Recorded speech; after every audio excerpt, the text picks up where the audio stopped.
Bora falar sobre todo este apanhado de informações, essas notícias corporativas que trouxemos no início da edição, com foco em Petrobras, que bateu recorde de produção neste último ano. Para repercutir estes dados, converso agora com o nosso colunista, Gilvan Bueno. Meu caro, um ótimo dia a você, é um prazer interagir contigo nesta manhã de quarta-feira. A Petrobras, apesar de diversas dificuldades com o preço do petróleo, com até a paralisação em alguns campos, conseguiu entregar a maior produtividade da sua história. Bem-vindo. Gabriel, que alegria revê-lo. Muito bom dia para você, nossa audiência. Seja bem-vindo às suas férias. Eu fiquei acompanhando aqui, espero que tenha curtido bastante, viu?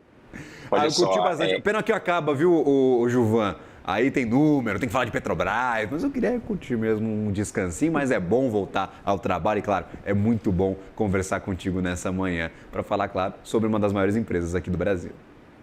é uma das maiores empresas, uma participação de mais de 15% na nossa bolsa. Então, a gente acompanha diversos estados, principalmente o estado do Rio de Janeiro, onde eu resido, é muito impactado pela Petrobras e a sua geração de empregos indiretos e indiretos.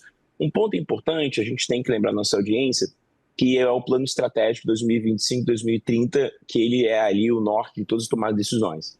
E o CAPEX da companhia, para esse período, é muito representativo. Por exemplo, para a margem equatorial, você tem ali algo em torno de mais de 5 bilhões de reais em investimentos, e um CAPEX, olhando aqui em dólar, mais de 29 bilhões. Então, é um CAPEX muito representativo para fazer isso, e esse CAPEX, ou seja, está investindo agora para ter uma produtividade futura, mas nessa projeção, nessa produção recorde, tem que destacar aqui a eficiência operacional. Então, 3 grandes áreas ali, como a Almirante Tamandaré, que é uma das principais que a empresa fala bastante, teve um destaque, e a eficiência operacional foi um ponto que chamou a atenção, e é por isso, ou seja, você investe agora para colher no futuro, por isso que tem um CAPEX muito robusto, e isso foi muito determinante para essa produção recorde. Perfeito. Inclusive, a presidente da Petrobras já veio a público diversas vezes falando que o foco da empresa agora é aumentar a produção de petróleo.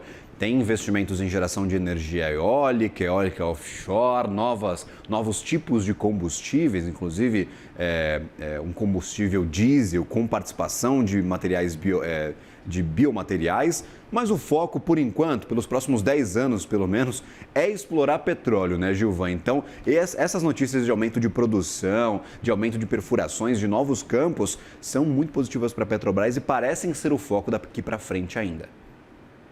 Sim, parecem ser um foco, e aí o investidor ele começa a olhar a seguinte razão, né?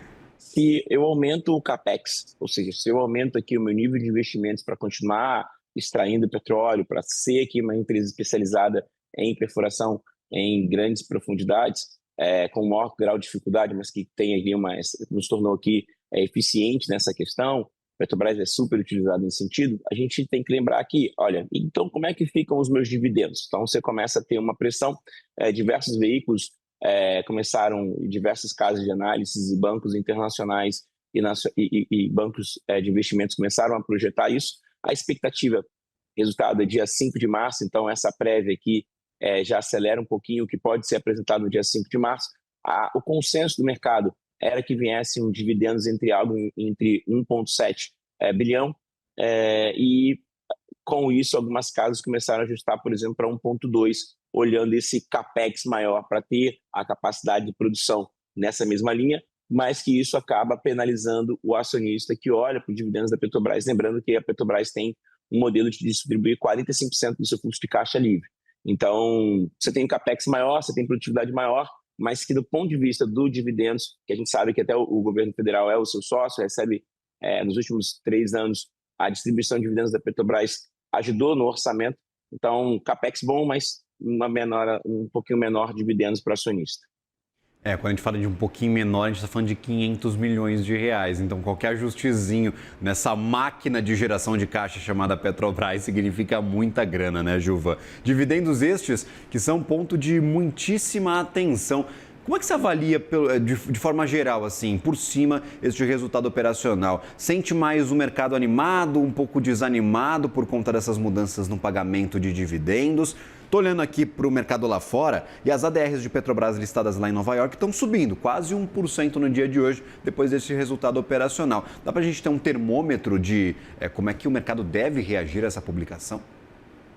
Olha, aqui a grande questão é qual a atividade principal da companhia? É a extração de petróleo. Então, fazendo aqui um paralelo com Vale, né? Qual é a grande capacidade da Vale? É a produção de minério de ferro. Então, a distribuição de dividendos, sim, ela é um ponto importante, mas se você está tendo uma empresa que está conseguindo produzir mais com eficiência operacional, olhando para o futuro, diversificando suas fontes de receita e investimentos, você acaba ficando otimista, porque o core da companhia é gerar valor para o seu acionista e gerar valor com a sua operação, com o seu maquinário. Então, distribuição de dividendos é uma variável importante, mas quanto melhor a empresa for, lembrando que é o grande princípio de economia, né? Fazer mais com menos, ser mais eficiente na parte operacional, melhor.